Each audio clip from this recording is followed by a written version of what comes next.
welcome back. My name is Hamaji Miao, and today we're going to be taking a look at the Cyberboard R2. Now before the video begins, I want to quickly mention two things. First of all, Angry Miao has sent these Cyberboards to me for free, but that will not affect my review at all, and I'm going to be completely honest with my thoughts on the board. And secondly, these are prototypes, so they will not be the exact same as the final product, but they still should give a pretty good idea of what the final retail Cyberboards will actually be like. So just keep that in mind. And with that, let's take a look at the Cyberboard R2.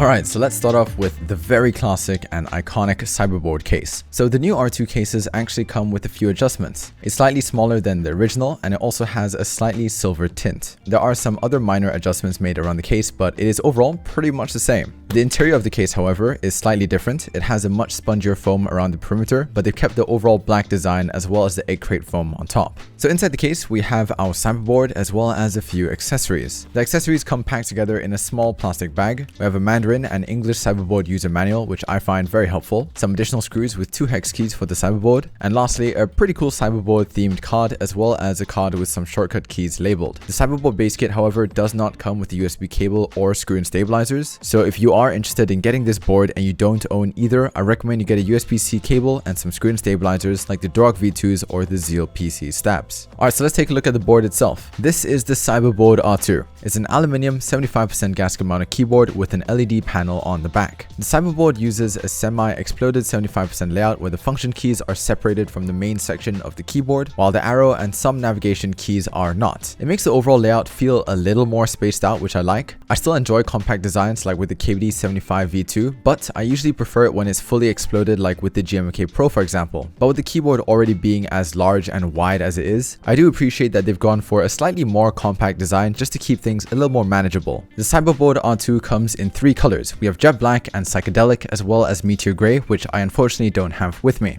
Both of the boards I have with me look absolutely dope, but the jet black version is definitely my personal favorite. The jet black version has a matte black finish on the sides and bottom of the case with a dark silver glossy finish on the top. The psychedelic version has a rainbow matte finish on the sides and bottom of the case with a glossy rainbow finish on the top.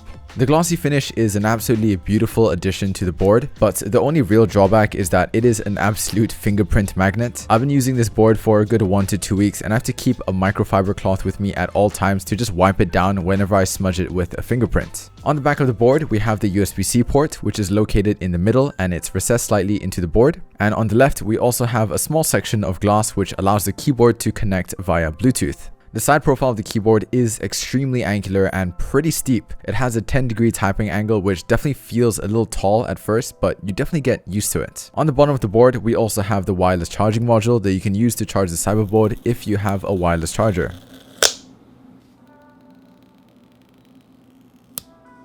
So in terms of machining, the aluminum housing feels extremely smooth in the hands and has been machined really well. The 4 main corners of the board have been filleted as well as these 2 edges on the side. The rest of the edges, however, including the lip of the keyboard, have not been filleted, which is a pretty interesting design choice. Filleted edges on the lip of a keyboard help to cushion the contact between the hand and keyboard when typing, especially with people who have small hands that often rest it on the edge. With my typing style, my hands don't actually touch the front edge that often, and I also usually just use a wrist rest, so it's not that big of a deal for me. But if you have small hands, I definitely recommend getting a wrist rest for a much more comfortable typing experience. The only issue I've had is with my psychedelic version. There's a small light streak on the bottom which is fairly noticeable. Angry Miao has notified me that retail units will not have this issue, so it's not something I'm worried about. On the inside, there are quite a few scratches and other rough cuts around the corners, but these haven't affected my board, nor are they visible on the outside, so it's not a major issue. The glossy finish on the top of the boards are pretty much flawless. The board apparently goes through multiple polishing processes to achieve this, and I am impressed. It's basically a mirror on the top of the keyboard and is a very nice contrast to the frosted texture on the sides. Alright, so let's take the Cyberboard apart. The bottom housing is attached to the top housing with 8-star shape screws, which can be removed with the hex keys provided, but I prefer using my Wow stick, which makes it a lot faster. Once the bottom housing is removed, there are 2 pieces of prawn case foam that sits below the PCB, which provides additional dampening for the board. The PCB and plate is not secured to the top and bottom housing in any way and is connected to the daughter board via 2 ribbon cables that can be removed by lifting up the levers and pulling out the ribbon cables gently. Once the PCB has been disconnected, you can then remove the plate and PCB. The daughter board is secured to the top housing and serves multiple functions. First of all, it connects the USB-C cable to the PCB, but it also connects the battery from the bottom housing to both the LED screen and PCB through these gold contact points. The bottom housing has 2 of its own contact points, and when the case is reassembled, they create a circuit that allows the Cyberboard to be charged and used wirelessly. The plate and PCB are secured together via 10 standoffs that can also be removed with the provided hex keys. Once you've taken the PCB and plate apart, there's also an additional piece of foam in between the PCB and plate, as well as spacebar foam that is glued to the plate. I never really like it when spacebar foam is glued to the plate. It just feels really unnecessary and is something I wish they just included separately. So in terms of how the plate and PCB is mounted, the Cyberboard R2 has a gasket mount design instead of a top mount design like we've seen in the previous Cyberboard.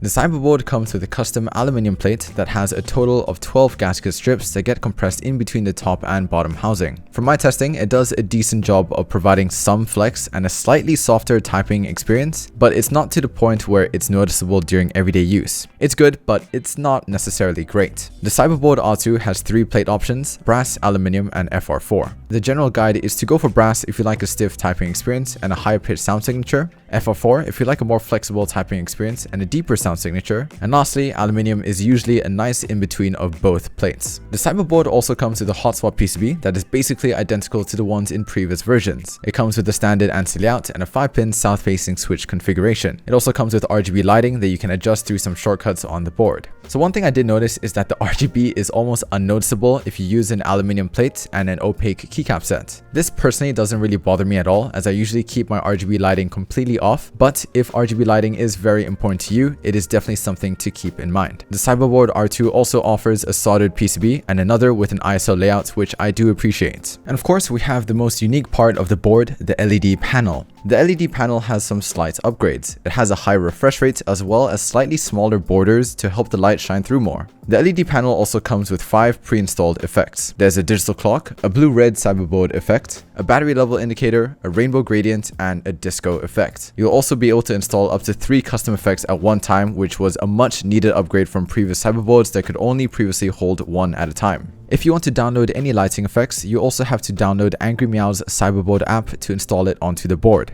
It is kinda scuffed, and honestly sometimes it makes me wonder if I'm downloading a Bitcoin miner, but it works, so all good.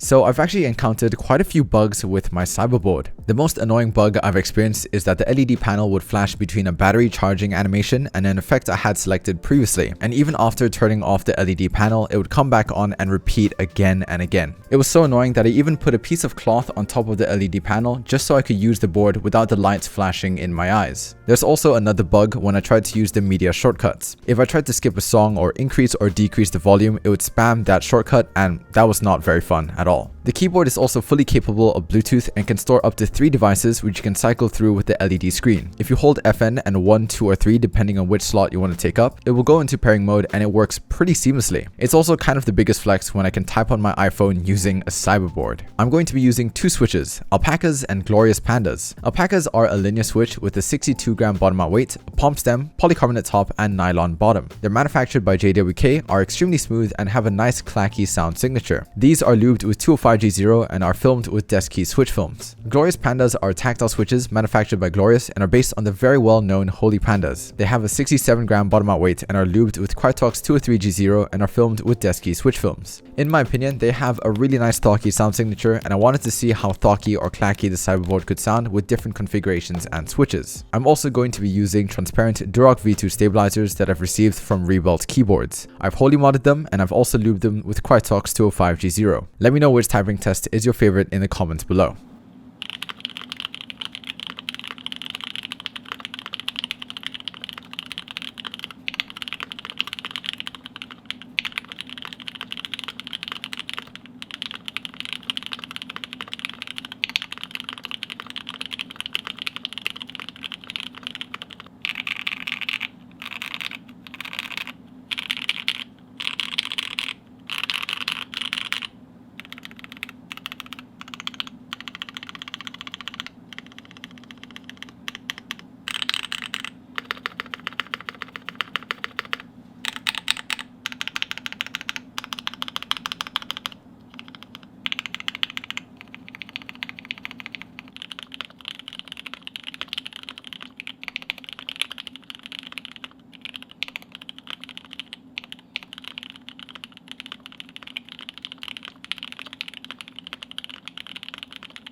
So after trying out multiple configurations with the Cyberboard, I actually found that my personal favorite setup for linear switches would be with the case foam, with the foam in between the PCB and plate, without spacebar foam, and with no standoffs installed. And if you want to use tactiles with your Cyberboard, I definitely recommend keeping the standoffs installed. It has a bit more of a thocky sound signature, which I personally really like. For $600 to $700 US, you're getting what you pay for. Like, the build quality is amazing. You get this dope case, the lighting is awesome, it sounds amazing, it's really versatile, but it is really heavy, it is large, and of course it is super delicate. The best comparison I can make is like with expensive sneakers. Like, you buy expensive sneakers and you get a dope box, it's flashy, you gotta show it off to your friends. And the sneakers are also really expensive and you buy it because you want to own it. You don't really buy expensive sneakers so you can run in them and actually use them, or maybe you do, I don't know.